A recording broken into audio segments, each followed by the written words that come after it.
আসসালামু আলাইকুম। চলে এসেছি আমি মোহাম্মদ জিয়াউদ্দিন জুয়েল। তো বন্ধুরা, ধারাবাহিক আলোচনার মাইক্রোসফট অফিসের যে ধারাবাহিক আলোচনার কথা বলেছিলাম, তার ভিতরে আজকে আমরা প্রথম আলোচনা করব হচ্ছে মাইক্রোসফট ওয়ার্ড ডকুমেন্ট নিয়ে। তো বন্ধুরা, দেরি না করে আমরা চলে যাই আমাদের কম্পিউটার স্ক্রিনে। যাওয়ার পরে আমরা স্টার্টে ক্লিক করব। স্টার্টে ক্লিক করার পরে এখানে যে স্টার্ট রয়েছে সেখানে আমরা যাব। যাওয়ার পরে আমরা একটু স্ক্রল ডাউন করে আমরা মাইক্রোসফট অফিসে যাব। মাইক্রোসফট অফিসের ভিতরে রয়েছে আপনার মাইক্রোসফট ওয়ার্ড ডকুমেন্ট।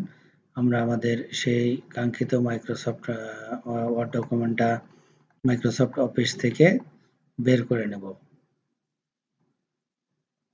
এই যে এখানে হচ্ছে মাইক্রোসফট অফিস। মাইক্রোসফট অফিসের নিচের দিকে রয়েছে আপনার মাইক্রোসফট ওয়ার্ড ডকুমেন্ট। এখানে এসে ক্লিক করব। ক্লিক করলে আমাদের মাইক্রোসফট ওয়ার্ড ডকুমেন্ট ওপেন হয়ে যাবে। যেহেতু আমি এটা ট্রায়াল ভার্সন একটা ইউজ করি, এই জন্য আমার এই অপশনটা আসছে। এটাকে আমি ক্লোজ করে দিলাম।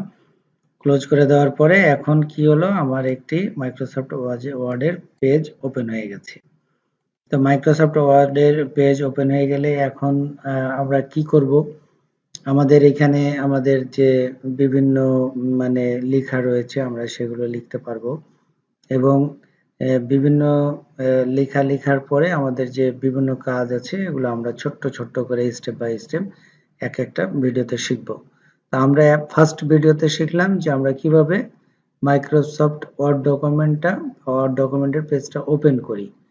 তো আজকে এই পর্যন্ত। এরপরে আমরা এখানে কিভাবে লিখতে হয়, তারপরে কিভাবে সেটিং করতে হয়, এগুলো স্টেপ বাই স্টেপ শিখব।